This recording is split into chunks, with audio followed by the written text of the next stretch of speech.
ಅಧಿಕಾರ ಹಸ್ತಾಂತರ 2.5 ವರ್ಷಗಳ ಆಡಳಿತಾವಧಿ ಮುಗಿದ ಕೂಡಲೇ ಅಧಿಕಾರ ಹಸ್ತಾಂತರ ಆಗಬೇಕು ಅನ್ನುವಂಥ ದೊಡ್ಡ ಮಟ್ಟದಲ್ಲಿ ಚರ್ಚೆ ಆಗಿತ್ತು. ಬಣಗಳಾಗಿ ವಿಭಜನೆ ಆಗಿತ್ತು. ಕಾಂಗ್ರೆಸ್ ಪಕ್ಷದಲ್ಲಿ ಶಾಸಕರುಗಳು, ಮಂತ್ರಿಗಳು ದೆಹಲಿಗೆಲ್ಲ ಹೋಗಿ ಬಂದರು. ಇದ್ರ ನಡುವೆ ಇದರಿಂದ ಏನೋ ಗೊಂದಲ ಉಂಟಾಗ್ತಾ ಇದೆ, ಇದು ಸಾಕು ಅಂತೇಳಿ ಮನಗಂಡಂಥ ಹೈಕಮಾಂಡ್ ಎಲ್ಲದಕ್ಕೂ ಒಂದು ಚೆಕ್ಕನ್ನು ಇಟ್ಟಿತ್ತು. ಹಾಗೆ ಮುಖ್ಯಮಂತ್ರಿ ಮತ್ತು ಉಪಮುಖ್ಯಮಂತ್ರಿಗಳಿಗೆ ಸೂಚನೆ ಕೊಟ್ಟು ನೀವಿಬ್ಬರು ಪರಸ್ಪರ ಕೂತು ಬಗೆಹರಿಸ್ಕೊಳ್ಳಿ ನೀವು ಇದನ್ನು ಅಂತ ಹೇಳಿತ್ತು. ಅದರ ಪ್ರಕಾರ ಒಬ್ಬರು ನಡೀತಾ ಇದ್ರು. ಇಂತಹ ಸಮಯದಲ್ಲಿ ಯತೀಂದ್ರ ಸಿದ್ದರಾಮಯ್ಯ ಅವರು ನೀಡಿರುವಂಥ ಹೇಳಿಕೆ ಅಪ್ರಸ್ತುತ, ಮತ್ತಷ್ಟು ಈ ಬೆಳವಣಿಗೆಗಳಿಗೆ ಇಂಬು ಕೊಟ್ಟಿದೆ ಏನೋ ಅಂತ ಅನ್ಸುತ್ತೆ. ಕುಮಾರಸ್ವಾಮಿ ಮೊದಲ ಸರ್ಕಾರ, ಕುಮಾರಸ್ವಾಮಿ ನೇತೃತ್ವದ ಸರ್ಕಾರ ಇದ್ದಾಗ ವಿಧಾನಮಂಡಲದ ಅಧಿವೇಶನ ನಡೀತು. ಆಗ ಅಧಿಕಾರ ಹಸ್ತಾಂತರ 20 ತಿಂಗಳದು ಅಂತ. ಆ ನಂತರ ಬಂದಂಥ ಯಡಿಯೂರಪ್ಪ ನೇತೃತ್ವದ ಸರ್ಕಾರದಲ್ಲಿ ಇದೇ ರೀತಿಯಾದಂಥ ಗೊಂದಲ ನಡೀತು. ಯಡಿಯೂರಪ್ಪ ಅವ್ರ ಪಕ್ಷದಿಂದ ಹೊರಗಡೆ ಹೋದರು. ಹೊಸ ಸರ್ಕಾರ, ಇನ್ನೂ ಹೊಸ ಪಕ್ಷ ಕಟ್ಟಿದ್ರು. ಎಲ್ಲವೂ ಕೂಡ ಈ ಡಿಸೆಂಬರ್ ತಿಂಗಳಲ್ಲೇ ನಡೆದಿದ್ದು. ತಮ್ಮ ಆಪ್ತರ ಮೂಲಕ ಉಪಮುಖ್ಯಮಂತ್ರಿ ಸ್ವಲ್ಪ ಕ್ಲೋಸ್ ಇದ್ದಾರೆ ಸೋನಿಯಾ ಗಾಂಧಿ ಅವರಿಗೆ ಅನ್ನುವಂಥದ್ದು ಎಲ್ರಿಗೂ ಗೊತ್ತಿರುವಂಥ ವಿಷಯ. ಅವ್ರ ಮೂಲಕ ಒಂದು ಸಂದೇಶವನ್ನು ರವಾನೆ ಮಾಡಿದ್ರು, ನಿಮ್ಮ ಜೊತೆ ಹೈಕಮಾಂಡ್ ಇದೆ, ನೀವು ಸುಮ್ಮನಿರಿ, ದುಡುಕ್ಬೇಡಿ ಅಂತ.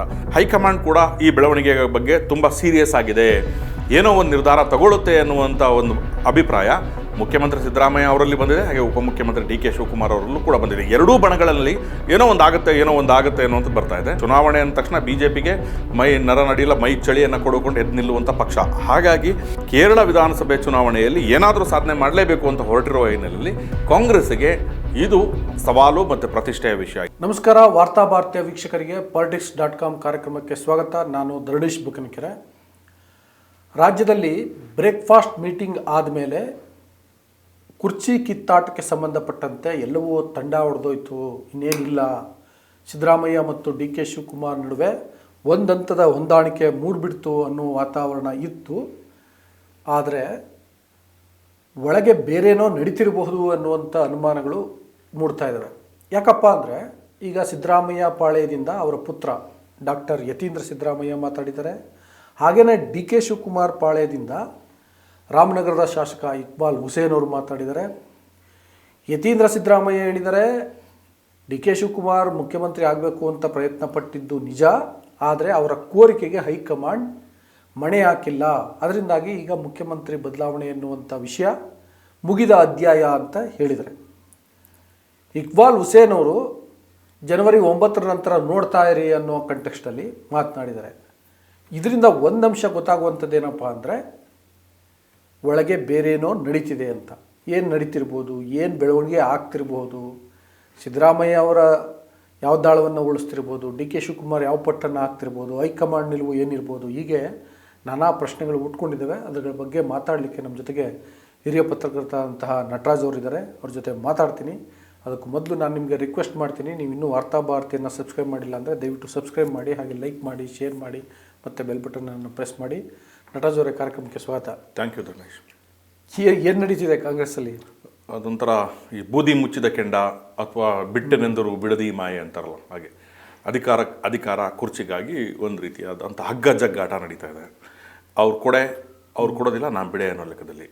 ಇದರ ನಡುವೆ ಅಪ್ರಸ್ತುತ ಅನ್ನಿಸ್ಬೋದು ಮುಖ್ಯಮಂತ್ರಿ ಸಿದ್ದರಾಮಯ್ಯ ಅವರ ಪುತ್ರ ಯತೀಂದ್ರ ಸಿದ್ದರಾಮಯ್ಯ ಅವರು ಮಾತಾಡಿದ್ದು. ಯಾಕೆ ಅಂತ ಹೇಳಿದ್ರೆ, ಅಧಿಕಾರ ಹಸ್ತಾಂತರ 2.5 ವರ್ಷಗಳ ಆಡಳಿತಾವಧಿ ಮುಗಿದ ಕೂಡಲೇ ಅಧಿಕಾರ ಹಸ್ತಾಂತರ ಆಗಬೇಕು ಅನ್ನುವಂಥ ದೊಡ್ಡ ಮಟ್ಟದಲ್ಲಿ ಚರ್ಚೆ ಆಗಿತ್ತು. ಬಣಗಳಾಗಿ ವಿಭಜನೆ ಆಗಿತ್ತು. ಕಾಂಗ್ರೆಸ್ ಪಕ್ಷದಲ್ಲಿ ಶಾಸಕರುಗಳು, ಮಂತ್ರಿಗಳು ದೆಹಲಿಗೆಲ್ಲ ಹೋಗಿ ಬಂದರು. ಇದ್ರ ನಡುವೆ ಇದರಿಂದ ಏನೋ ಗೊಂದಲ ಉಂಟಾಗ್ತಾ ಇದೆ, ಇದು ಸಾಕು ಅಂತೇಳಿ ಮನಗಂಡಂಥ ಹೈಕಮಾಂಡ್ ಎಲ್ಲದಕ್ಕೂ ಒಂದು ಚೆಕ್ಕನ್ನು ಇಟ್ಟಿತ್ತು. ಹಾಗೆ ಮುಖ್ಯಮಂತ್ರಿ ಮತ್ತು ಉಪಮುಖ್ಯಮಂತ್ರಿಗಳಿಗೆ ಸೂಚನೆ ಕೊಟ್ಟು ನೀವಿಬ್ಬರು ಪರಸ್ಪರ ಕೂತು ಬಗೆಹರಿಸ್ಕೊಳ್ಳಿ ನೀವು ಇದನ್ನು ಅಂತ ಹೇಳಿತ್ತು. ಅದರ ಪ್ರಕಾರ ಒಬ್ಬರು ನಡೀತಾ ಇದ್ರು. ಇಂತಹ ಸಮಯದಲ್ಲಿ ಯತೀಂದ್ರ ಸಿದ್ದರಾಮಯ್ಯ ಅವರು ನೀಡಿರುವಂಥ ಹೇಳಿಕೆ ಅಪ್ರಸ್ತುತ, ಮತ್ತಷ್ಟು ಈ ಬೆಳವಣಿಗೆಗಳಿಗೆ ಇಂಬು ಕೊಟ್ಟಿದೆ ಏನೋ ಅಂತ ಅನ್ಸುತ್ತೆ. ಯಾಕೆ ಅಂತ ಹೇಳಿದ್ರೆ, ಅವ್ರು ಹೇಳಿರೋದು ಕ್ಲಿಯರಾಗಿ ಹೇಳಿದ್ದಾರೆ. ಡಿ ಕೆ ಶಿವಕುಮಾರ್ ಅವರು ಕೇಳಿದ್ದು ನಿಜ ಅಂತ. ಹೌದು, ಅದು ಎಲ್ರಿಗೂ ಗೊತ್ತಿರುವಂಥ ಸತ್ಯ. ಡಿ ಕೆ ಶಿವಕುಮಾರ್ ಅವರು ತಮಗೆ ಮುಖ್ಯಮಂತ್ರಿ ಸ್ಥಾನ ಬೇಕು ಅಂತ ಸಿದ್ದರಾಮಯ್ಯ ಅವರಲ್ಲೂ ಕೇಳಿದ್ದಾರೆ, ಹೈಕಮಾಂಡ್ನ ಎಲ್ಲ ನಾಯಕರ ಜೊತೆನೂ ಕೇಳಿದ್ದಾರೆ. ಆದರೆ ಹೈಕಮಾಂಡ್ ಇಲ್ಲ ಅಂತ ಹೇಳಿದೆಯಾ ಅನ್ನೋದು ವಿಷಯ ಬಂದಾಗ ಅದು ಯಾರು ಅನ್ನೋದು, ಯತೀಂದ್ರ ಸಿದ್ದರಾಮಯ್ಯ ಹೈಕಮಾಂಡಾ ಅಥವಾ ಹೈಕಮಾಂಡ್ನ ಹೋಗ್ತಾರ, ಯಾಕೆ ಪ್ರಶ್ನೆ ಬಂತು ಅಂತ. ಅದು ಒಂದು ರೀತಿಲಿ ಮಲಗಿರೋರನ್ನ ರೊಚ್ಚಿಗೆ ಬೀಳಿಸುವಂಥ ಕೆಲಸ. ಯಾಕೆ ಅಂತಂದರೆ, ಕೊಡಲ್ಲ ಅಂತ ಹೇಳಿರೋದು ಹೈಕಮಾಂಡ್ ಆದರೂ ಹೇಳಬೇಕು, ಅಥವಾ ಡಿ ಕೆ ಶಿವಕುಮಾರ್ ಅವರು ನಾನು ಕೇಳಿದ್ದೆ ಹೈಕಮಾಂಡ್ ಕೊಡಲ್ಲ ಅಂತ ಹೇಳಬೇಕಿತ್ತು. ಅಂದರೆ ಇವರು ಹೈಕಮಾಂಡಿಗೆ ಸಂಬಂಧಪಟ್ಟವರಲ್ಲ, ಪಕ್ಷದ ವಕ್ತಾರರೂ ಅಲ್ಲ. ಮುಖ್ಯಮಂತ್ರಿ ಸಿದ್ದರಾಮಯ್ಯ ಅವರ ಪುತ್ರ ವಿಧಾನ ಪರಿಷತ್ ಸದಸ್ಯ ಅನ್ನೋದು ಬಿಟ್ಟರೆ ಬೇರೆ ಏನೂ ಇಲ್ಲ. ಹಾಗಾಗಿ ಇವರು ಇಂತಹ ಮಾತನ್ನು ಹೇಳಿರುವಂಥದ್ದು ನಿಜಕ್ಕೂ ಸರಿಯಲ್ಲ. ಯಾಕೆಂದರೆ ಬೆಳಗಾವಿಯಲ್ಲಿ ವಿಧಾನಮಂಡಲದ ಅಧಿವೇಶನ ನಡೀತಾ ಇದೆ. ರಾಜ್ಯದ ಜನತೆ, ಅದರಲ್ಲೂ ಪ್ರಮುಖವಾಗಿ ಉತ್ತರ ಕರ್ನಾಟಕದ ಜನರು ಈ ಬಾರಿ ಏನು ನಮ್ಮ ಈ ಪ್ರದೇಶದ ಬಗ್ಗೆ ಚರ್ಚೆ ನಡೀಬೋದು, ಅತ್ಯುತ್ತಮವಾದಂಥ ಚರ್ಚೆ ನಡೀಬೋದು, ಕೆಲವಾರು ನಿರ್ಣಯಗಳು ಉತ್ತರ ಕರ್ನಾಟಕದ ಅಭಿವೃದ್ಧಿ ದೃಷ್ಟಿಯಿಂದ ಹೊರಬೀಳ್ಬೋದು ಅಂತ. ಏಕೆಂದರೆ ಬೆಳಗಾವಿಯಲ್ಲಿ ನಡೀತಾ ಇರುವಂಥ ವಿಧಾನಮಂಡಲದ ಅಧಿವೇಶನವನ್ನು ಗಮನಿಸಿದಾಗ ಕೊನೆಯ 2-3 ದಿನಗಳು ಮಾತ್ರ ಉತ್ತರ ಕರ್ನಾಟಕದ ಬಗ್ಗೆ ಚರ್ಚೆ ನಡೆಯುತ್ತೆ. ಉಳಿದಂತೆ ರಾಜಕೀಯ ಮೇಲಾಟ, ರಾಜಕೀಯ ಚರ್ಚೆ ನೀವು ನೋಡಿ ಆರಂಭದಿಂದಲೂ ಅದೇನೆ. ನೀವು ಕುಮಾರಸ್ವಾಮಿ ಮೊದಲ ಸರ್ಕಾರ, ಕುಮಾರಸ್ವಾಮಿ ನೇತೃತ್ವದ ಸರ್ಕಾರ ಇದ್ದಾಗ ವಿಧಾನಮಂಡಲದ ಅಧಿವೇಶನ ನಡೀತು, ಆಗ ಅಧಿಕಾರ ಹಸ್ತಾಂತರ 20 ತಿಂಗಳದು ಅಂತ. ಆ ನಂತರ ಬಂದಂಥ ಯಡಿಯೂರಪ್ಪ ನೇತೃತ್ವದ ಸರ್ಕಾರದಲ್ಲಿ ಇದೇ ರೀತಿಯಾದಂಥ ಗೊಂದಲ ನಡೀತು. ಯಡಿಯೂರಪ್ಪ ಅವ್ರ ಪಕ್ಷದಿಂದ ಹೊರಗಡೆ ಹೋದರು, ಹೊಸ ಸರ್ಕಾರ, ಇನ್ನು ಹೊಸ ಪಕ್ಷ ಕಟ್ಟಿದ್ರು. ಎಲ್ಲವೂ ಕೂಡ ಈ ಡಿಸೆಂಬರ್ ತಿಂಗಳಲ್ಲೇ ನಡೆದಿದ್ದು. ಆ ನಂತರದಲ್ಲಿ ಒಂದು ಅವಧಿಯಲ್ಲಿ ಸಿದ್ದರಾಮಯ್ಯ ಅವರ ಮೊದಲನೇ ಅವಧಿಯಲ್ಲಿ ಇಂತಹ ಚರ್ಚೆಗಳು ನಡೆದೇ ಹೋದರೂ ಕೂಡ ಕೆಲವಾರು ರಾಜಕೀಯ ಬೆಳವಣಿಗೆಗಳು ಆಗಲೂ ಚರ್ಚೆಯಲ್ಲಿದ್ವು. ಇದೇ ಮೊದಲ ಬಾರಿಗೆ ಇಂತಹ ಯಾವುದೇ ಚರ್ಚೆ ನಡೆಯಲ್ಲ. ಉತ್ತರ ಕರ್ನಾಟಕದ ಬಗ್ಗೆನೇ ಚರ್ಚೆ ನಡೆಯುತ್ತೆ. ಅಭಿವೃದ್ಧಿ ಯೋಜನೆಗಳಿಗೆ ಅನುದಾನ ಬಿಡುಗಡೆ ಆಗುತ್ತೆ, ಎಲ್ಲಿ ಹಿನ್ನಡೆ ಆಗಿದೆ, ಯಾವ ರೀತಿಯಾದಂಥ ಕ್ರಮವನ್ನು ಕೈಗೊಳ್ಳಬಹುದು ಅನ್ನುವಂಥ ಚರ್ಚೆ ನಡೆಯುತ್ತೆ ಅಂತ ಜನ ನಿರೀಕ್ಷೆ ಮಾಡ್ತಾಯಿದ್ರು. ಆ ನಿರೀಕ್ಷೆಗೆ ವ್ಯತಿರಿಕ್ತವಾಗಿ ಯತೀಂದ್ರ ಸಿದ್ದರಾಮಯ್ಯ ಅವರು ನಡ್ಕೊಂಡಿದ್ದಾರೆ. ಇದು ನಿಜವಾಗೂ ಬೇಕಿರಲಿಲ್ಲ ಅಂತ. ಅದಕ್ಕೆ ಪೂರಕವಾಗಿ ಕ್ರಿಯೆಗೆ ತಕ್ಕ ಪ್ರತಿಕ್ರಿಯೆ ಇದ್ದೇ ಇರುತ್ತೆ ಅನ್ನೋ ರೀತಿಯಲ್ಲಿ ಇಕ್ಬಾಲ್ ಹುಸೇನ್, ಶಿವಗಂಗಾ ಬಸವರಾಜ್ ಎಲ್ಲರೂ ಈ ರೀತಿಯಾದಂಥ ಹೇಳಿಕೆಯನ್ನು ನೀಡ್ತಿದ್ದಾರೆ. ಹೈಕಮಾಂಡ್ ಇದಕ್ಕೊಂದು ಏನಾದರೂ ಒಂದು ಮಾಡಲೇಬೇಕು, ಇಲ್ಲದೆ ಹೋದರೆ ಕಷ್ಟ ಆಗುತ್ತೆ.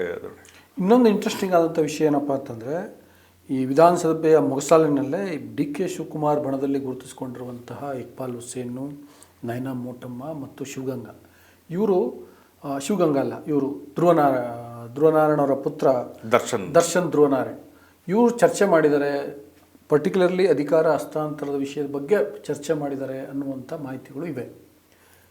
ಈಗಲೂ ಶಾಸಕರ ಮಟ್ಟದಲ್ಲಿ ತಮ್ಮ ನಾಯಕರ ಪರವಾಗಿ ಲಾಬಿ ಮಾಡಬೇಕು ಅಥವಾ ಒತ್ತಡ ತಂತ್ರ ಇರಬೇಕು ಅನ್ನುವಂಥ ತಂತ್ರಗಾರಿಕೆ ಅಥವಾ ಕೆಲಸ ನಡೀತಾ ಇದೆಯಾ? ಖಂಡಿತ ಇದ್ದೇ ಇರುತ್ತೆ. ಯಾಕೆಂದರೆ ಇದೊಂದ್ಸಲ ಶುರುವಾದ್ಮೇಲೆ ಇದು ನಿಲ್ಲಲ್ಲ. ಒಂದು ಹೈಕಮಾಂಡ್ ಸ್ಪಷ್ಟವಾಗಿ ತನ್ನ ನಿರ್ಧಾರವನ್ನು ಪ್ರಕಟ ಮಾಡಬೇಕು, ಹೌದು ಅಥವಾ ಇಲ್ಲ ಅಂತ. ಇಲ್ಲದೆ ಹೋದರೆ ಇದು ಆರಂಭ ಆಯಿತು, ಒಂದು ಸಲ ಶುರುವಾದ್ಮೇಲೆ ಇದು ತಕ್ಷಣ ನಿಲ್ಲೋದಲ್ಲ. ಹಾಗಾಗಿ ಶಾಸಕರು ಖಾಸಗಿಯಾಗಿ ಕೂತ್ಕೊಳ್ಳೋದವಾಗ, ತಿಂಡಿಗೆ ಸೇರಿದಾಗ, ಮತ್ತು ವಿಧಾನಸಭೆಯ ಲಾಬಿ ಅಂತ ಇದೆಯಲ್ಲ, ಲಾಂಜ್, ಮೊಗಸಾಲೆಯಲ್ಲಿ ಇಂತಹ ಚಟುವಟಿಕೆಗಳು ನಡೀತಾ ಇರುತ್ತೆ. ಅದಕ್ಕೆ ಪ್ರತಿಪಕ್ಷಗಳು ಬರ್ತಾರೆ, ಮಾಧ್ಯಮದವ್ರು ಬರ್ತಾರೆ, ಅಧಿಕಾರಿಗಳು ಎಲ್ಲರೂ ಒಂದೊಂದು ಸ್ವಲ್ಪ ಸೇರಿಸ್ತಾ ಇರ್ತಾರೆ. ಹಾಗಾಗಿ ಈ ಚರ್ಚೆ ನಿಲ್ಲೋ ಅಂಥದ್ದೇ ಇಲ್ಲ, ನಡೀತಾನೇ ಇರ್ತದೆ, ಅವ್ರ ಪರವಾಗಿ ಮತ್ತು ವಿರುದ್ಧವಾಗಿ. ಮತ್ತು ಶಾಸಕರಲ್ಲಿ ಸ್ಪಷ್ಟವಾಗಿ 2 ಬಣಗಳು ಗುರುತಿಸ್ಕೊಳ್ಳುತ್ತೆ. ಯಾರು ಸಿದ್ದರಾಮಯ್ಯ ಪರ, ಮುಖ್ಯಮಂತ್ರಿ ಸಿದ್ದರಾಮಯ್ಯ ಪರ, ಯಾರು ಉಪಮುಖ್ಯಮಂತ್ರಿ DK ಶಿವಕುಮಾರ್ ಅವ್ರ ಪರ ಅಂತ. ಮೇಲ್ನೋಟಕ್ಕೆ ಎಲ್ಲರೂ ಕೂಡ ನಾವು ಕಾಂಗ್ರೆಸ್ ಶಾಸಕರು, ನಮ್ಮದು ಕಾಂಗ್ರೆಸ್ ಅನ್ನುವಂಥ ಮರದ ಕೆಳಗಡೆ ನಾವೆಲ್ಲ ಒಂದಾಗಿದ್ದೀವಿ ಅಂತ ಹೇಳಿದ್ರೂ ಕೂಡ ಒಂದು ವರ್ಟಿಕಲ್ ಸ್ಪ್ಲಿಟ್ ಕಂಡು ಬರ್ತಾ ಇರುತ್ತೆ. ಇದು ರಾಜ್ಯದ ಅಭಿವೃದ್ಧಿ ದೃಷ್ಟಿಯಿಂದ ಮತ್ತು ಸ್ಥಿರ ಸರ್ಕಾರದ ನೀಡುವ ದೃಷ್ಟಿಯಿಂದ ಒಂದು ಒಳ್ಳೆಯ ಬೆಳವಣಿಗೆ ಅಲ್ಲ. ಈ ಅಂಶಗಳು ಯಾಕೆ ಬೆಳಕಿಗೆ ಬಂದಿದೆ ಧರಣೇಶ್ ಅಂತಂದರೆ, ಡಿಸೆಂಬರ್ 6ನೇ ತಾರೀಕು ಅಥವಾ 5ನೇ ತಾರೀಕು ಸೋನಿಯಾ ಗಾಂಧಿ ಅವರು ಈ ಬೆಳವಣಿಗೆಯಲ್ಲಿ ಮೊದಲ ಬಾರಿಗೆ ಮಧ್ಯಪ್ರವೇಶನ ಮಾಡೋದು. ಈ ಮೊದಲು ತಮ್ಮ ಆಪ್ತರ ಮೂಲಕ ಉಪಮುಖ್ಯಮಂತ್ರಿ ಸ್ವಲ್ಪ ಕ್ಲೋಸ್ ಇದ್ದಾರೆ ಸೋನಿಯಾ ಗಾಂಧಿ ಅವರಿಗೆ ಅನ್ನುವಂಥದ್ದು ಎಲ್ರಿಗೂ ಗೊತ್ತಿರುವಂಥ ವಿಷಯ. ಅವ್ರ ಮೂಲಕ ಒಂದು ಸಂದೇಶವನ್ನು ರವಾನೆ ಮಾಡಿದ್ರು, ನಿಮ್ಮ ಜೊತೆ ಹೈಕಮಾಂಡ್ ಇದೆ, ನೀವು ಸುಮ್ಮನಿರಿ, ದುಡುಕ್ಬೇಡಿ ಅಂತ. ಅದಾದ ನಂತರದಲ್ಲಿ ರಾಜ್ಯ ಕಾಂಗ್ರೆಸ್ ನಾಯಕರು ಮತ್ತು ಉಸ್ತುವಾರಿ ನಾಯಕರು ಮತ್ತು ಬೇರೆ ಬೇರೆ ಮೂಲಗಳಿಂದ ಒಂದು ವರದಿಯನ್ನು ಪಡ್ಕೊಂಡು ಕರ್ನಾಟಕದಲ್ಲಿ ಏನಾಗ್ತಿದೆ ಅನ್ನುವಂಥದ್ದು ಬಗ್ಗೆ ಒಂದು ಚರ್ಚೆಯನ್ನು ನಡೆಸಿದ್ದಾರೆ. ಇದು ಎಲ್ಲೋ ಒಂದು ರೀತಿಯಲ್ಲಿ ಹೈಕಮಾಂಡ್ ಕೂಡ ಈ ಬೆಳವಣಿಗೆ ಬಗ್ಗೆ ತುಂಬ ಸೀರಿಯಸ್ ಆಗಿದೆ, ಏನೋ ಒಂದು ನಿರ್ಧಾರ ತಗೊಳ್ಳುತ್ತೆ ಅನ್ನುವಂಥ ಒಂದು ಅಭಿಪ್ರಾಯ ಮುಖ್ಯಮಂತ್ರಿ ಸಿದ್ದರಾಮಯ್ಯ ಅವರಲ್ಲಿ ಬಂದಿದೆ, ಹಾಗೆ ಉಪಮುಖ್ಯಮಂತ್ರಿ DK ಶಿವಕುಮಾರ್ ಅವರಲ್ಲೂ ಕೂಡ ಬಂದಿದೆ. ಎರಡೂ ಬಣಗಳಲ್ಲಿ ಏನೋ ಒಂದು ಆಗುತ್ತೆ ಅನ್ನುವಂಥದ್ದು ಬರ್ತಾ ಇದೆ. ಜೊತೆಗೆ ಕೆಲವು ನಾಯಕರುಗಳು ನೀಡ್ತಾ ಇರುವಂಥ ಹೇಳಿಕೆಯನ್ನು ಗಮನಿಸಿದಾಗ ಯಾವುದು ಸೆಟ್ಲ್ ಆಗಿಲ್ಲ. ಇವ್ರು ಹೋಗಿ ಅವ್ರ ಮನೇಲಿ ಇವ್ರು ತಿಂಡಿ ತಿಂದರು, ಇವ್ರ ಮನೇಲಿ ಹೋಗಿ ಅವ್ರು ತಿಂಡಿ ತಿನ್ನೋದು ಒಂದು ಬಿಟ್ಟರೆ ಬೇರೆ ಏನೂ ಸೆಟ್ಲ್ ಆಗಿಲ್ಲ. ಇದು ಹೀಗೆ ಇದೆ.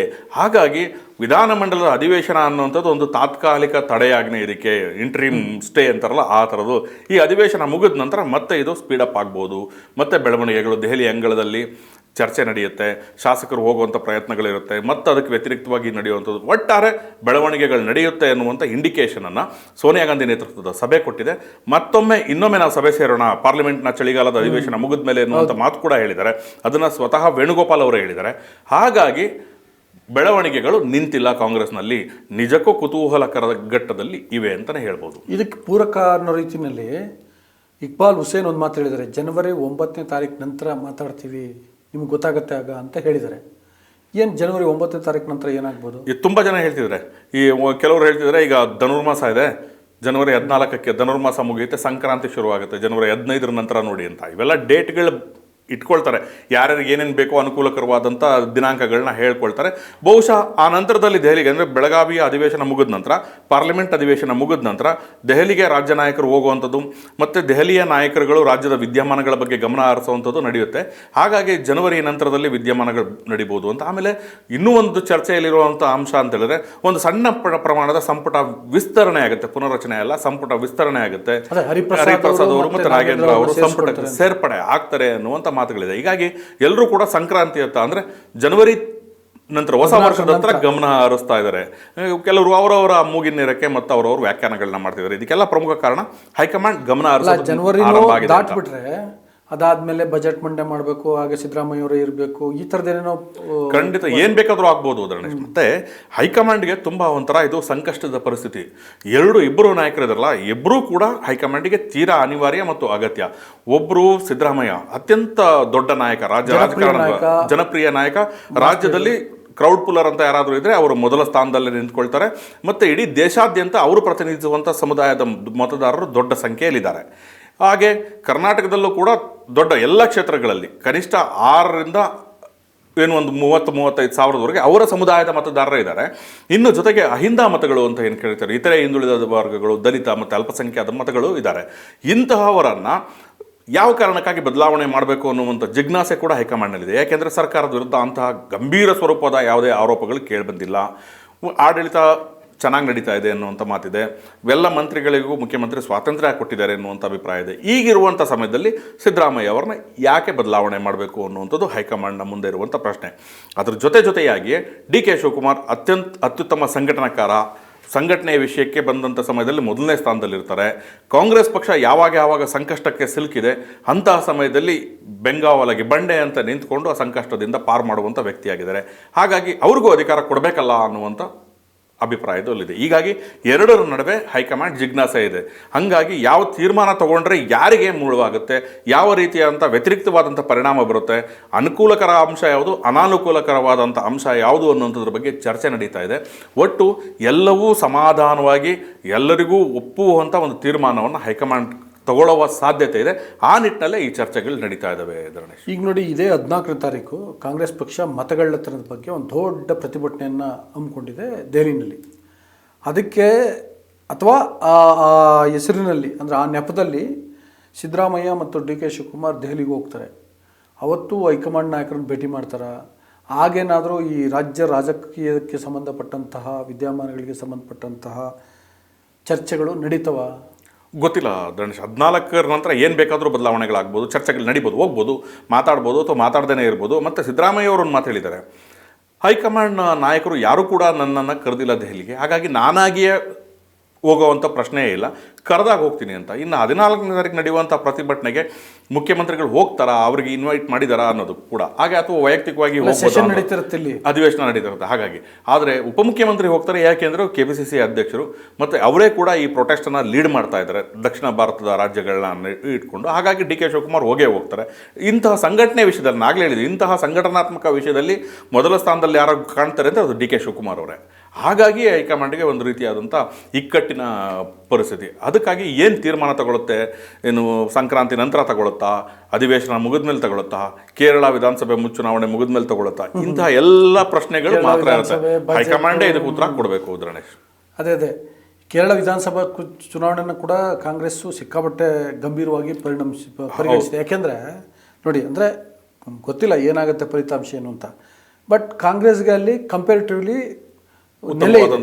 ನೆಲೆ ಇದೆ. ಮತ್ತೀಗ ಪಿಣರಾಯಿ ವಿಜಯನ್ಗೆ ಆಡಳಿತ ವಿರೋಧಿ ಅಲೆ ಇದೆ ಅನ್ನುವಂಥ ಮಾತು ಕೂಡ 2 ಅವಧಿಗೆ LDF ಸರ್ಕಾರ, ಅದೇ ಅವ್ರಿಗೆ 2 ಅವಧಿ ಇದ್ದ ಕಾರಣಕ್ಕೋಸ್ಕರ ಸ್ವಲ್ಪ ವಿರೋಧಿ ಅಭಿಪ್ರಾಯ ಇದೆ, ಆಡಳಿತ ವಿರೋಧಿ ಅಲೆ ಇದೆ. ಅದರಿಂದಾಗಿ ಅದು ಕಾಂಗ್ರೆಸ್ ಪಕ್ಷಕ್ಕೆ ಅನುಕೂಲ ಆಗ್ಬೋದು. ಕಾಂಗ್ರೆಸ್ ಈಗ ಅಲ್ಲಿ ಗೆಲ್ಲೋದು ಮತ್ತು ಇನ್ನೊಂದು ಈಗ 3 ರಾಜ್ಯದಲ್ಲಿದೆ, ಕರ್ನಾಟಕ, ತೆಲಂಗಾಣ ಮತ್ತು ಹಿಮಾಚಲ ಪ್ರದೇಶ. ಕೇರಳ ಗೆದ್ದರೆ ಇನ್ನೊಂದು ರಾಜ್ಯ ಸೇರ್ಕೊಂಡಂಗಾಗತ್ತೆ ಕಾಂಗ್ರೆಸ್ ಖಾತೆಗೆ. ಸಹಜವಾಗಿ ಅದಕ್ಕೊಂದು ಸ್ಫೂರ್ತಿ ಸಿಗುತ್ತೆ. ಅದರಿಂದಾಗಿ ಸದ್ಯದ ಹೈಕಮಾಂಡ್ನ ದೃಷ್ಟಿ ಕೇರಳವನ್ನು ಗೆಲ್ಲೋದು, ಕರ್ನಾಟಕ ಸಮಸ್ಯೆಯನ್ನು ಬಗೆಹರಿಸೋದಲ್ಲ ಅನ್ನುವಂಥ ಒಂದು ಮಾತು ಕೂಡ ಇದೆ. ಖಂಡಿತ ಅದಷ್ಟಕ್ಕೆ ಅಲ್ಲ. ಏಕೆ ಅಂತಂದರೆ ಕೇರಳ ಅನಿವಾರ್ಯ ಅವ್ರಿಗೆ ಗೆಲ್ಲಬೇಕು ಅಂತ. ಯಾಕೆ ಅಂತ ಹೇಳಿದ್ರೆ BJP ತನ್ನ ರೂಟ್ಗಳನ್ನ ಬೇರುಗಳನ್ನ ಅಲ್ಲಿ ಬಿಡ್ಲಿಕ್ಕೆ ಪ್ರಯತ್ನ ಮಾಡಿದೆ. ನೀವು ನೋಡ್ತಾ ಇರ್ಬೋದು, ಕಾಂಗ್ರೆಸ್ ಮನೆಯನ್ನು ಒಡೆಯುವಂಥ ಪ್ರಯತ್ನ. ನಿಮಗೆ ಶಶಿ ತರೂರ್ ಕೇರಳ ಕಾಂಗ್ರೆಸ್ಗೆ ಸೇರಿಸ್ಕೊಂಡೆ ಬಿಜೆಪಿಗೆ ಸೇರಿಸ್ಕೊಂಡೆ ಬಿಡ್ತಾರೆ ಅನ್ನೋ ಮಾತು. ಹೀಗಾಗಿ ಕಳೆದ ವಿಧಾನಸಭೆ ಚುನಾವಣೆಯ ಸಮಯದಲ್ಲೇ ನೀವು ಶ್ರೀಧರನವರ ಮೆಟ್ರೋ ಮ್ಯಾನ್ ಅನ್ನು ಕರ್ಕೊಂಡು ಬಂದು ಒಂದು ಪ್ರಯೋಗವನ್ನು ಮಾಡಿತ್ತು. ಆದರೆ ಅದು ಅಷ್ಟು ಪ್ರಮಾಣದ ಯಶಸ್ಸನ್ನು ಸಿಗಲಿಲ್ಲ. ಆದರೆ ಅದರ ನಂತರ ಏನು ಸುಮ್ಮನೆ ಕೂತಿಲ್ಲ, ಕೇರಳದಲ್ಲಿ ಸಂಘಟನೆಯನ್ನು ವಿಸ್ತರಣೆ ಮಾಡ್ತಾ ಇದೆ. ಚುನಾವಣೆ ಅಂದ ತಕ್ಷಣ BJPಗೆ ನರನಡಿಲ್ಲ ಮೈ ಚಳಿಯನ್ನು ಕೊಡುಕೊಂಡು ಎದ್ದು ನಿಲ್ಲುವಂಥ ಪಕ್ಷ. ಹಾಗಾಗಿ ಕೇರಳ ವಿಧಾನಸಭೆ ಚುನಾವಣೆಯಲ್ಲಿ ಏನಾದರೂ ಸಾಧನೆ ಮಾಡಲೇಬೇಕು ಅಂತ ಹೊರಟಿರುವ ಹಿನ್ನೆಲೆಯಲ್ಲಿ ಕಾಂಗ್ರೆಸ್ಸಿಗೆ ಇದು ಸವಾಲು ಮತ್ತು ಪ್ರತಿಷ್ಠೆಯ ವಿಷಯ. 2 ಅವಧಿಗೆ LDF ಸರ್ಕಾರ ಇದೆ. ಈ ಅವಧಿಯಲ್ಲಿ ಅಂದರೆ ಕೇರಳ ಹೆಂಗೆ ಅಂತ ರಾಜ್ಯ ಚುನಾವಣೆಯನ್ನು ಗಮನಿಸಿದಾಗ ಒಂದು ಬಾರಿ ಅವರು ಒಂದು ಬಾರಿ ಇವರು ಅನ್ನುವಂಥದ್ದಿತ್ತು. ಆದರೆ ಕಳೆದ ಚುನಾವಣೆಯಲ್ಲಿ 2ನೇ ಅವಧಿಗೂ ಕೂಡ ಎಡಪಕ್ಷಗಳ ನೇತೃತ್ವದ ಸರ್ಕಾರ ಬಂದಿತ್ತು. ಹಾಗಾಗಿ ಈ ಬಾರಿ ತನ್ನ ಅಸ್ತಿತ್ವವನ್ನು ಉಳಿಸ್ಕೊಳ್ಳೇಬೇಕು ಅನ್ನುವಂಥ ಅನಿವಾರ್ಯತೆ ಕಾಂಗ್ರೆಸ್ಸಿಗೆ, ಜೊತೆಗೆ BJP ಅಲ್ಲಿ ಬೇರೂರದೆ ನೋಡ್ಕೊಳ್ಬೇಕು ಅನ್ನುವಂಥ ಒಂದು ಅನಿವಾರ್ಯತೆಯೂ ಕೂಡ ಇದೆ. ಹೀಗಾಗಿ ಕೇರಳ ಕಾರಣಕ್ಕೆ ಕರ್ನಾಟಕದ ಹೈಕಮಾಂಡು ಸುಮ್ಮನಿದ್ದು ಬಿಟ್ರೆ ಅಥವಾ ಏನೋ ಇಬ್ರು ನೀವು ಸುಮ್ಮನಿರಿಯಪ್ಪ ಅಂತ ಹೇಳಿದ್ರೆ ಸುಮ್ಮನೆ ಆಗ್ಬಿಡ್ತಾರ, ಏನು ಆಗಲ್ವಾ, ಇಲ್ಲೇನು ವಿದ್ಯಮಾನ ನಡೀಬೋದು ಅಂತ. ಸುಮ್ಮನಿರಿಸಲೇಬೇಕಾದಂಥ ಅನಿವಾರ್ಯ. ಸುಮ್ಮನಿರಿಸದೆ ಹೋದರೆ ಈ ಥರದ ಬೆಳವಣಿಗೆಗಳು ನಡೆಯುತ್ತೆ. ಗೊಂದಲಗಳು ಉಂಟಾದರೆ ಆ ಚುನಾವಣೆಯ ಮೇಲೆ ಬೇರೆ ರೀತಿಯಾದಂಥ ಪರಿಣಾಮ ಇರುತ್ತೆ. ಅಂದರೆ ಕೇರಳ ನೆರೆ ರಾಜ್ಯ, ಮತ್ತು ಅಲ್ಲಿ DK ಶಿವಕುಮಾರ್ ಕೂಡ ತಮ್ಮದೇ ಆದಂಥ ಪ್ರಭಾವವನ್ನು ಹೊಂದಿದ್ದಾರೆ. ಹಾಗೆ ಸಿದ್ದರಾಮಯ್ಯ ಅವರ ಪ್ರಭಾವವೂ ಕೂಡ ಇದೆ. ಹೀಗಾಗಿ ಕಾಂಗ್ರೆಸ್ನ ಹೈಕಮಾಂಡ್ ಇದನ್ನು ಒಂದು ಅಮಿಕಬಲಿ ಅಂದರೆ ಪರಸ್ಪರ ಒಪ್ಪಿಗೆಯೊಂದಿಗೆ ಇದಕ್ಕೆ ಇತ್ಯರ್ಥ, ಅದಕ್ಕೆ ಒಂದು ರೆಡ್ ಫ್ಲಾಗನ್ನು ತೋರಿಸುವಂಥ ಅನಿವಾರ್ಯತೆ ಇದೆ. ಆ ಕೆಲಸವನ್ನು ಹೈಕಮಾಂಡ್ ಮಾಡುತ್ತೆ ಅಂತ ನನಗೆ ಬಹುಶಃ ದೆಹಲಿ ಕರೆಸ್ಕೊಂಡು ಕೇರಳ ಚುನಾವಣೆ ನೆಪವನ್ನು ಹೇಳಿ ಇಬ್ಬರನ್ನು ಸುಮ್ಮನಿಸ್ಬೋದಾ? ಅಲ್ಲ, ಏನು ಮಾಡ್ತಾರೆ ಅಂತ ಗೊತ್ತಿಲ್ಲ. ಚರ್ಚೆ ಅಂತ ಆರಂಭ ಆಗಿದೆ. ಅದಕ್ಕಿನ್ನೂ ಈಗಲೇ ನಾವು ಕಾಲ ಪಕ್ವವಾಗಿಲ್ಲ. ಈಗ ನಾವು ಕೇರಳ ಬಂದ್ಬಿಡ್ತು ಅಂತ ಹೇಳಲಿಕ್ಕೂ ಆಗಲ್ಲ. ಯಾಕೆಂದರೆ ಇನ್ನೂ ತುಂಬ ದೂರ ಇದೆ ಕೇರಳ ವಿಧಾನಸಭೆ ಚುನಾವಣೆ ಕೂಡ. ಹಾಗಾಗಿ ಸೋನಿಯಾ ಗಾಂಧಿ ಅವರು ಮಧ್ಯಪ್ರವೇಶ ಮಾಡಿರೋದ್ರಿಂದ ಸೋನಿಯಾ ಗಾಂಧಿ ಅವರ ತಲೆಯಲ್ಲಿ ಯಾವ ರೀತಿಯಾದಂಥ ಆಲೋಚನೆ ಇದೆ ಮತ್ತು ವರದಿಗಳು ಯಾವ್ಯಾವ ರೀತಿಯಲ್ಲಿ ಇದೆ. ಯಾಕೆಂದರೆ ಈಗ ಸುರ್ಜೇವಾಲಾ ಅವರಂತೂ ರಾಜ್ಯ ಕಾಂಗ್ರೆಸ್ಸಿಗೆ ಬರ್ತಾ ಇಲ್ಲ, ಅವರ ವರದಿಯಂತೂ ಇಲ್ಲವೇ ಇಲ್ಲ. ಹೀಗಾಗಿ ಬೇರೆ ಬೇರೆ ಮೂಲಗಳಿಂದ ರಾಹುಲ್ ಗಾಂಧಿ ಅವರು ವರದಿಯನ್ನು ತರಿಸ್ಕೊಂಡಿರ್ತಾರೆ, ಸೋನಿಯಾ ಗಾಂಧಿ ಅವರು ವರದಿಯನ್ನು ತರಿಸ್ಕೊಂಡಿರ್ತಾರೆ. ಜೊತೆಗೆ ಕರ್ನಾಟಕದವರೇ ಆದಂಥ AICC ಅಧ್ಯಕ್ಷ ಮಲ್ಲಿಕಾರ್ಜುನ್ ಖರ್ಗೆ ಅವರಿದ್ದಾರೆ, ಅವ್ರದ್ದು ಕೂಡ ಒಂದು ವರ್ಷನ್ ಇರುತ್ತೆ. ಇವರೆಲ್ಲ ವರ್ಷನನ್ನು ಕೇಳಿಕೊಂಡು ಒಂದು ನಿರ್ಧಾರಕ್ಕಂತೂ ಬರುತ್ತೆ. ಧರಣೇಶ್, ಇಲ್ಲಿಗ ಸಿದ್ದರಾಮಯ್ಯ ಮತ್ತು DK ಶಿವಕುಮಾರ್ ಪಾಳ್ಯದಲ್ಲಿ ಏನೇನು ನಡೀತಿರ್ಬೋದು? ಒಟ್ಟಷ್ಟೇ ಸಿದ್ದರಾಮಯ್ಯ ಪಾಳ್ಯದಲ್ಲಿ ಸಾಧ್ಯವಾದಷ್ಟು ಸಿದ್ದರಾಮಯ್ಯ ಅವರನ್ನ ಈ ಅವಧಿಯನ್ನು ಪೂರ್ಣಗೊಳಿಸಲೇಬೇಕು ಅನ್ನುವಂಥ ರೀತಿಯಲ್ಲಿ ಅವರ ಬೆಳವಣಿಗೆಗಳು ನಡೀತಾನೇ ಇದೆ. ಹಾಗಾಗಿ ಅಧಿಕಾರ ಹಸ್ತಾಂತರದ ಪ್ರಶ್ನೆಯೇ ಇಲ್ಲ. ಒಂದು ಬಾರಿ ಮುಖ್ಯಮಂತ್ರಿಯಾಗಿ ಅಧಿಕಾರ ಸ್ವೀಕಾರ ಮಾಡಿದರೆ ಮುಂದುವರಿಯಲಿ, ಮತ್ತು ಸಾಧ್ಯವಾದರೆ ಒಂದು ಸಂಪುಟ ಪುನರ್ರಚನೆ ಮಾಡಲಿ. ಯಾರಿಗೆ ಅವಕಾಶ ಸಿಕ್ಕಿಲ್ಲ ಅವ್ರಿಗೆ ಅವಕಾಶವನ್ನು ಕೊಡುವಂಥದ್ದು, ಯಾರು ಸರಿಯಾದ ರೀತಿಯಲ್ಲಿ ಕೆಲಸ ಮಾಡ್ತಿಲ್ಲ ಅವ್ರನ್ನ ಸಂಪುಟದಿಂದ ಆಚೆ ಕಳಿಸುವಂಥ ಪ್ರಯತ್ನ ನಡೀಲಿ ಅನ್ನುವಂಥ ಒಂದು ಬೆಳವಣಿಗೆ ನಡೆದೇ ಇದೆ. ಇನ್ನು ಉಪಮುಖ್ಯಮಂತ್ರಿ DK ಶಿವಕುಮಾರ್ ಪಾಳ್ಯದಲ್ಲಿ ಇದೊಂದು ಅವಕಾಶ. ಪಕ್ಷದ ಅಧ್ಯಕ್ಷರಾಗಿ ಕೆಲಸ ಮಾಡಿದ್ದಾರೆ. ಈಗ ಮತ್ತೆ ಮುಖ್ಯಮಂತ್ರಿ ಸ್ಥಾನ ಸಿಕ್ಕರೆ ಮತ್ತೊಂದು ಅವಧಿಗೆ ಕಾಂಗ್ರೆಸ್ ಪಕ್ಷವನ್ನು ತರುವಷ್ಟು ರೀತಿಯಲ್ಲಿ ಪಕ್ಷವನ್ನು ಸಂಘಟನೆ ಮಾಡಬಹುದು. ಅವರಿಗೆ ಒಂದು ಅವಕಾಶವನ್ನು ಕೊಡಬೇಕು. ಅದನ್ನು ಪಡ್ಕೊಳ್ಳೋದು ಹೇಗೆ, ಯಾವ ರೀತಿಯಾದಂಥ ಚಟುವಟಿಕೆಗಳನ್ನ ಮಾಡಬೇಕು, ಎಂತಹ ತಂತ್ರವನ್ನು ರೂಪಿಸಬೇಕು ಅಂತ. ಯಾಕೆ ಅಂತ ಹೇಳಿದ್ರೆ ಈಗೇನು ಒಂಥರ ಭಿನ್ನಮತದ ಚಟುವಟಿಕೆಯನ್ನು ನಡೆಸಿ ಬಲವಂತವಾಗಿ ಕಸ್ಕೊಳ್ಳೋವಂಥ ಪರಿಸ್ಥಿತಿಯಲ್ಲೂ ಇಲ್ಲ. ಯಾಕೆಂದರೆ ಒಮ್ಮತದಿಂದಲೇ ಹೋಗಬೇಕು. ಹಾಗಾಗಿ ಎಲ್ಲರನ್ನ ವಿಶ್ವಾಸಕ್ಕೆ ತಗೊಂಡು ಹೇಗೆ ಹೋಗಬೇಕು ಅನ್ನೋ ನಿಟ್ಟಿನಲ್ಲಿ ಚರ್ಚೆಗಳು ಎರಡೂ ಪಾಳ್ಯದಲ್ಲಿ ನಡೀತಾ ಇದೆ. ಈಗ ಸಂಕ್ರಾಂತಿ ನಂತರ ರೀಶಫಲ್ ಆದರೆ ಸಿದ್ದರಾಮಯ್ಯನೇ 5 ವರ್ಷಕ್ಕೂ ಕಂಟಿನ್ಯೂ ಅಂತ ಅರ್ಥನ, ರೀಶಫಲ್ ಆಗದೆ ಇದ್ದರೆ ಡೌಟು ಅಂತ ಅರ್ಥನ? ಖಂಡಿತ ರೀಶಫಲ್ ಆಯಿತು ಅಂತಂದರೆ ಕ್ಲಿಯರ್, ಆಲ್ಮೋಸ್ಟ್ 5 ವರ್ಷ ಅಂತಲ್ಲ, ಇನ್ನೊಂದು ವರ್ಷ 1.5 ವರ್ಷದವರೆಗೂ ಅಥವಾ 5 ವರ್ಷದವರೆಗೆ ಈ ಅವಧಿ ಪೂರ್ಣಗೊಳ್ಳೋವರೆಗೆ. ಅಂದರೆ ರೀಶಫಲ್ ಆಯಿತು ಅಂತ ಹೇಳಿದ್ರೆ ನಾಯಕತ್ವ ಬದಲಾವಣೆ ಎನ್ನುವಂಥ ವಿಷಯ ತಕ್ಷಣಕ್ಕಿಲ್ಲ ಅನ್ನುವಂಥ ಒಂದು ಸಂದೇಶ ರವಾನೆ ಮಾಡಿದಂಗೆ ಆಗುತ್ತೆ. ರೀಶಫಲ್ ಆಗದೆ ಇದ್ದರೆ ಚರ್ಚೆ ಇದೆ, ಆಗ್ಬೋದಾ ಇಲ್ವಾ, ಈಗೇನು ನಡೀತಾ ಇದೆಯಲ್ಲ ಈ ಥರ ಬೆಳವಣಿಗೆಗಳು ನಡೀತಾನೇ ಇರುತ್ತೆ. Dharanesh, okay, thank you Nataraj ಅವರೇ. Thank you Dharanesh. ವೀಕ್ಷಕರೇ, ಇಷ್ಟೊತ್ತು ರಾಜ್ಯ ರಾಜಕೀಯ ವಿದ್ಯಮಾನಗಳ ಬಗ್ಗೆ ಹಿರಿಯ ಪತ್ರಕರ್ತರಂಥ ನಟರಾಜ್ ಅವರು ವಿವರವಾಗಿ ಹೇಳಿದ್ದಾರೆ. ವಿಡಿಯೋ ಇಷ್ಟ ಆಗುತ್ತೆ ಅಂತ ನಾನು ಭಾವಿಸಿದ್ದೀನಿ. ಅದರಿಂದಾಗಿ ಮತ್ತೆ ನಿಮಗೆ ನಾನು ರಿಕ್ವೆಸ್ಟ್ ಮಾಡ್ತಿದ್ದೀನಿ, ನೀವಿನ್ನೂ ವಾರ್ತಾ ಭಾರತಿಯನ್ನು ಸಬ್ಸ್ಕ್ರೈಬ್ ಮಾಡಿಲ್ಲ ಅಂದರೆ ದಯವಿಟ್ಟು ಸಬ್ಸ್ಕ್ರೈಬ್ ಮಾಡಿ, ಹಾಗೆ ಲೈಕ್ ಮಾಡಿ, ಶೇರ್ ಮಾಡಿ, ಮತ್ತು ಬೆಲ್ ಬಟನ್ ಪ್ರೆಸ್ ಮಾಡಿ. ಜೊತೆಗೆ ನಿಮ್ಮ ಅಭಿಪ್ರಾಯ ಏನು ಅನ್ನೋದ್ರ ಬಗ್ಗೆ ಕಾಮೆಂಟ್ ಬಾಕ್ಸಲ್ಲಿ ತಿಳಿಸಿ. Thank you.